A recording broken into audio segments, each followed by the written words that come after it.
बिस्मिल्लाहिर्रहमानिर्रहीम अस्सलाम वालेकुम।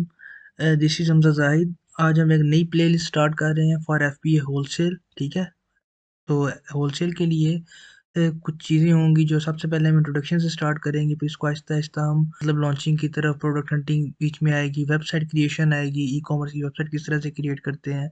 इन सारी चीज़ों को हम बारी बारी देखेंगे। ठीक है, तो स्टार्ट करते हैं हम इंट्रोडक्शन से कि होलसेल मॉडल होता क्या है। ठीक है, तो चलते हैं हम अपनी स्क्रीन की तरफ।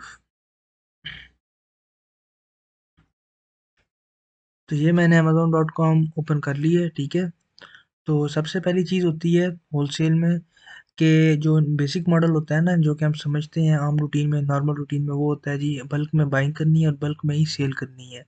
ठीक है, जो बेसिक मॉडल है। लेकिन एफपीए होलसेल क्या है? एफपीए होलसेल ये होता है कि हम बल्क में बाय तो करते हैं, लेकिन जो सेल हम कर रहे होते हैं वो एज ए रिटेलर कर रहे होते हैं, एज एन इंडिविजुअल कर रहे होते हैं। ठीक है, तो उस बेसिस पे हमारा प्रॉफिट मार्जिन कैलकुलेट हो रहा होता है, क्योंकि बल्क वाली क्वांटिटी नहीं होती। जिस तरह बी टू बी हमारी ट्रेड नहीं हो रही होती, हमारी B to C business to consumer हो रही होती है। ठीक है, मतलब आपसे आपके स्टोर पे कंज्यूमर आएगा, ऑर्डर प्लेस करेगा और आप उसका ऑर्डर डिस्पैच कर दोगे। तो इस तरह से हमारी सारी चीज़ें मेंटेन हो रही होती हैं। तो इसमें ये होता है कि जिस तरह से अब कोई भी आप ब्रांड को कम्युनिकेट करोगे, तो आपको जब वो अप्रूवल दे देगा या प्राइस लिस्ट दे देगा कि आप इस प्राइस से बाय करें, और उसके बाद आप अपना मार्जिन निकालने के बाद आप इस तरह से इस लिस्टिंग पे आ जाओगे। ठीक है, इस लिस्टिंग पे आके मी टू करोगे तो जहाँ पे न्यू 8 है, अगर आप इसको सेल करोगे तो यहाँ पे न्यू 9 हो जाएंगे। ठीक है, अगर कोई और सेल करेगा तो न्यू 10 हो जाएंगे। तो इस तरह से जो जिसको अप्रूवल मिलेगा या जिसके बाद डिस्ट्रीब्यूशन आएगी उसकी, एज कर रहा होगा वो, तो जाहिर सी बात है वो इस प्रोडक्ट को मी टू कर सकेगा इन टर्म ऑफ लाइक, अगर ये गेटेड है तो। ठीक है, अगर नॉन गेटेड है तो आप बगैर अप्रूवल के भी इसको मी टू कर सकते हैं, लेकिन वो स्टिल रिस्की होता है कि किसी टाइम भी अगर आईपी कंप्लेन आ गई तो आईपी कंप्लेन हमारे अकाउंट की हेल्थ के लिए बहुत ज़्यादा मैटर कर रही होती है। ठीक है, तो इस तरह से हम एक सिंपल सी चीज़ करते हैं कि इसके हम ब्रांड से जो विल्टन है, उसको हम कम्युनिकेट करते हैं इन एफपीए होलसेल। इससे कम्युनिकेट करके इससे अप्रूवल के लिए डिमांड करते हैं। अगर अप्रूवल दे देगा तो वेल एंड गुड, अगर नहीं देगा तो कोई बात नहीं, हम दूसरा कोई ब्रांड ट्राई कर लेंगे या इसके डिस्ट्रीब्यूटर देख लेंगे, तो उससे बाय करके भी हम ये प्रोडक्ट मी टू कर सकेंगे। ठीक हो गया, तो ये एक बेसिक सा मॉडल होता है एफपीए होलसेल का, क्योंकि ये इंट्रोडक्शन है। तो इसमें अब थोड़ी-सी बात कर लेते हैं कि कौन-कौन सी चीज़ें हमें चाहिए होती हैं to start FBA wholesale model. ठीक है? तो ये हमारी आ गई जी रिक्वायरमेंट्स। रिक्वायरमेंट्स क्या-क्या होती हैं हमारे पास एलएलसी होनी चाहिए। ठीक है? या अगर आप यूके में कर रहे हैं तो एलटीडी होनी चाहिए। यूरोप में एलटीडी चल जाती है, लेकिन आपको कंट्री वाइज़ आपको फिर अगर किसी दूसरी कंट्री में होलसेल करना है, यूके के अलावा जर्मनी में अगर करना है यूके बेस पे, तो आपको एलएलसी चल जाएगी, लेकिन आपको टैक्स सेपरेट रजिस्टर करवाना पड़ेगा उस कंट्री के अकॉर्डिंगली। ठीक है, जैसे जर्मनी में करोगे तो जर्मनी में टैक्स रजिस्टर करवाना पड़ेगा, फ्रांस में करोगे तो फ्रांस में टैक्स रजिस्टर करवाना पड़ेगा, इटली में करोगे तो ज़ाहिर सी बात है जो इटली का टैक्स रेट होगा, टैक्स रजिस्ट्रेशन होगी, वो आपको उसी लिहाज से करवानी पड़ेगी। उसके बाद आ जाता है आपके पास एलएलसी। एलएलसी के डिफरेंट स्टेट्स हैं, और different states like Florida, Texas, ये अच्छी स्टेट समझी जाती हैं पर्सनली फॉर होलसेल, लेकिन दूसरी स्टेट्स में भी डेफिनेटली आप अकाउंट ओपन कर सकते हैं, इसमें कोई इशू नहीं है, लेकिन ये अच्छी स्टेट्स हैं। ठीक है, तो उसके बाद आ जाते हैं टैक्स नंबर के बाद आ जाता है बैंक। बैंक आपके पास होते हैं लाइक जो आपके वर्चुअली बैंक आपका साइन अप हो जाए इजीली, जो कि अभी नॉर्मली वाइज का हो रहा है अकाउंट साइन अप। आप पेयोनीर का भी कर सकते हैं, उसके अलावा आप मर्करी ट्राई कर सकते हो। तो उसके अलावा आपके पास फ़ोन नंबर होना चाहिए उस कंट्री का, जिसके जो आपके एलएलसी या एलटीडी के साथ एसोसिएट हो, क्योंकि अभी वाइकी में क्या इशू आ रहा है, वाइकी में ये इशू आ रहा है कि पीटीए ने उसको बैन लगाया हुआ है। जब तक हमारा वीपीएन कनेक्ट नहीं होता तो हमें कॉल सही तरीके से सुनाई नहीं देती। ठीक है, तो उसका अल्टरनेटिव क्या है? उसका अल्टरनेटिव ये है कि आप स्काइप का नंबर परचेज कर लो। ठीक है, फॉर कॉलिंग, इन मतलब कॉलिंग के लिए आप उसमें मिनट्स परचेज करने हैं, मिनट्स परचेज कर लो for UK as well as for USA. ठीक है, तो ये आपको आपके नंबर पे डिपेंड कर रहा है कि आपने अगर एलटीडी के बेस पे नंबर लिया है तो आप यूके में भी ज़ाहिर सी बात है उसके नंबर परचेज करके कॉलिंग के लिए जब आप ब्रांड से अप्रूवल लोगे तो ज़रूरत पड़ेगी आपको। और सेम एज़ फॉर एलएलसी, तो स्काइप इज़ बेस्ट नाउअडेज़। उसके अलावा आ जाती है प्रोफेशनल वेबसाइट। ठीक है, एक वेबसाइट होना ज़रूरी है, क्योंकि अगर आप प्रोफेशनल ईमेल से आपकी अपनी कंपनी के ईमेल से कंपनी के नेम से जब आप ईमेल करोगे आगे, तो आपको ज़ाहिर सी बात है एक अच्छा मार्जिन मिलेगा, एक रेपुटेशन मिलेगी। ब्रांड यही कहेगा कि ऑफिशियल लोग हमसे बात कर रहे हैं। लाइक मैं अपनी जीमेल से करूँगा किसी ब्रांड को, तो वो ज़ाहिर सी बात है बहुत सारे ब्रांड जो बड़े ब्रांड होते हैं या अच्छे ब्रांड होते हैं जिनका सेलर रैंक अच्छा होता है, जिनकी सेल अच्छी होती है, वो रिस्पॉन्ड नहीं करते, वो कहते हैं कोई लोकल बंदा है। तो एज एन एलएलसी बेस्ड जो हमारी वेबसाइट होती है, अगर हम उसकी ईमेल के थ्रू इसे अपने ब्रांड से कम्युनिकेट करेंगे तो ज़ाहिर सी बात है वो हमें एक अच्छा रिस्पॉन्स देते हैं। अगर वो अप्रूवल नहीं भी देते तो मतलब हमने हिम्मत नहीं हारनी, हमने उनसे उनके डिस्ट्रीब्यूटर का पूछ लेते हैं या प्रोफेशनली तरीके से उनको हैंडल कर लेते हैं, उनको अपने पेज पे ले आते हैं कम्युनिकेशन से। तो इस तरह से फिर हमें भी अप्रूवल मिल जाती है। ठीक है। ये कुछ बेसिक सी रिक्वायरमेंट्स थी एफबीए होलसेल स्टार्ट करने के लिए। ठीक है, अगर आपके पास एलएलसी ऑलरेडी है और टैक्स नंबर भी है तो आप ज़ाहिर सी बात है आप जा सकते हैं for doing your FBA wholesale according to your market. ठीक है। तो अब हम बात कर लेते हैं इसके थोड़े से बजट पे कि बजट कितना हमें चाहिए होता है कि अगर हमने एफबीए होलसेल स्टार्ट करना है। बहुत सारे लोग रिकमेंड करते हैं भी $5,000 चाहिए, $10,000 चाहिए, $8,000 चाहिए। लेकिन हम ब्रेक डाउन करके देख लेते हैं कि बजट हमें कितना चाहिए। ठीक है, तो हम उसके लिए चलते हैं अपनी एक्सेल शीट की तरफ। तो ये हम आ गए हैं जी अपने एक्सेल शीट की तरफ। ठीक है, अब एक्सेल शीट में क्या है, हम अपना बजट देख लेते हैं कि बजट किस मार्केट में कितना का हमें रिक्वायर होता है। ठीक है, एलएलसी नॉर्मली 600 टू 800 के दरमियान में बन जाती है, तो हम 800 यहाँ पे ले लेते हैं। ठीक है, 800 बैंकिंग होती है। बैंकिंग ये जैसे कि वाइज है वो आपसे चार्ज करता है £7 या $7 for activation of your account और giving your details for their account. ठीक है, तो जब वो अकाउंट की डिटेल आपको देता है तो उसकी वो चार्ज करता है, फिर कार्ड के मतलब पैसे भी चार्ज करता है। तो हम इसके $15 एस्टिमेट कर लेते हैं। उसके बाद वेबसाइट जो होती है वो क्रिएट होती है। ये सब कुछ वेरी करता है according to like 100 to $200 in between.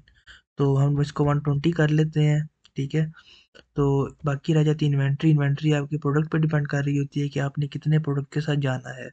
5 के साथ जाना है, 10 के साथ जाना है, 6 के साथ जाना है, 8 के साथ जाना है। तो ये आप पे डिपेंड कर रहा होता है, लेकिन मैं इसका भी आपको 500 एस्टिमेट कर लेता हूँ। ठीक है, तो सेम एज एलटीडी पे आपका जो एक्सपेंस आ रहा होता है वो मिनिमम आ रहा होता है, क्योंकि ज़्यादातर आपका जो एक्सपेंस होता है वो आपका ये जो यूनिक एड्रेस वगैरह का होता है। ठीक है, बाकी लिमिटेड कंपनी सस्ती बन जाती है लेकिन एड्रेस के पैसे ज़्यादा होते हैं, तो उसकी वजह से ये इसको हम 280 नॉर्मली होती है 280 की, लेकिन हम इसको 300 एज्यूम कर लेते हैं कि अगर कोई यूनिक एड्रेस देगा तो वो थोड़ा एक्सपेंसिव देता है। ठीक है, अब बैंक है, बैंक में इसमें भी वही हिसाब है, इधर भी हम $15 एस्टिमेट कर लेते हैं या 50 इधर £15 कर लेते हैं, चलें इधर हम $20 कर देते हैं। ठीक है, तो इधर वेबसाइट है, वेबसाइट का वही हिसाब होता है। ठीक है, इधर वैट की फीस आपको अलग पे करनी पड़ेगी। ठीक है, इधर वैट रजिस्ट्रेशन अलग होती है यूके में, तो वैट की फीस आपको अलग पे करने के मतलब पे यूके में वैट की फीस अलग पे करनी पड़ती है, तो हमें भी वैट की फीस अलग एस्टिमेट करनी पड़ेगी। ये सब कुछ वेरी करता है $80 से लेके $120 $100 के इन बिटवीन। तो हम इसको $80 एज्यूम कर लेते हैं। ठीक है, बाकी इन्वेंट्री का इधर भी वही हिसाब होता है कि आपको कितना बजट चाहिए, कितने प्रोडक्ट के साथ हमने लाइव होना है, तो ये उस पर डिपेंड करता है। टोटल जो आपका इन्वेंट्री का बजट होता है, इन्वेंट्री वो चीज़ होती है जो जिन प्रोडक्ट आपने खरीदने हैं, जिन प्रोडक्ट्स को या यूनिट्स को आपने बाय करना है। ठीक है, तो ये उसको हम इन्वेंट्री कहते हैं। तो इन्वेंट्री आपने £500 की परचेज करनी है, £300 की परचेज करनी है, आप पे डिपेंड करता है। तो मैं इसका 400 कर देता हूँ। ठीक है, तो इसके बाद इसका हम ले लेते हैं सम। ठीक है, तो इसका हमने सम लिया, तो यहाँ से लेके ये और ये आ गया जी £915।